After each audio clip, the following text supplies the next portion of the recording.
ഒരു trade plan. Trading എന്ന് പറഞ്ഞാൽ ഒരു ബിസിനസ് പോലെയാണ്. അപ്പോൾ ഒരു ട്രേഡ് പ്ലാൻ ഉണ്ടാക്കിയെടുക്കുക. ട്രേഡ് പ്ലാൻ എന്ന് പറഞ്ഞാൽ നിങ്ങൾ എപ്പോൾ മേടിക്കുന്നു, എന്തുകൊണ്ട് മേടിക്കുന്നു, എപ്പോൾ വിൽക്കുന്നു, എന്തുകൊണ്ട് വിൽക്കുന്നു, എത്ര നിങ്ങളുടെ പ്രോഫിറ്റ്, നിങ്ങളുടെ പ്ലാന്റ് പ്രോഫിറ്റ് എത്രയാണ്, എത്ര നിങ്ങളുടെ ലോസ്, എത്ര നിങ്ങൾക്ക് ലോസ് എടുക്കാൻ പറ്റും. ലോസും ട്രേഡിങ്ങിന്റെ പാർട്ടാണ്. ലോസ് ഇല്ലാതെ ട്രേഡിംഗ് ഇല്ല. അപ്പോ നമ്മളൊരു ട്രേഡ് നന്നായിട്ട് പോയില്ലെന്നുണ്ടെങ്കിൽ എത്രയും പെട്ടെന്ന് ആ ലോസ് ബുക്ക് ചെയ്ത് അവിടുന്ന് സ്ഥലം വിടുക എന്നുള്ളതാണ് നമ്മുടെ മെത്തേഡ്. ഇപ്പോ 100 രൂപയ്ക്ക് എന്തെങ്കിലും മേടിച്ചു, 95 വിട്ടോണം. ഓക്കെ, 5 രൂപ കിട്ടിയത് കിട്ടി, അത് ലോസ് ബുക്ക് ചെയ്ത് വിട്ടോണം.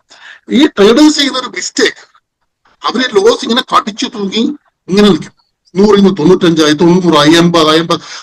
അത് എത്ര താഴോട്ട് പോകും നമുക്ക് പറയാൻ കഴിയില്ല. അങ്ങനെ അവരത് കടിച്ചു തൂങ്ങി നിൽക്കും. അതിനെ ട്രേഡിംഗിൽ നമ്മൾ റിസ്ക് മാനേജ്മെന്റ് എന്ന് പറയും.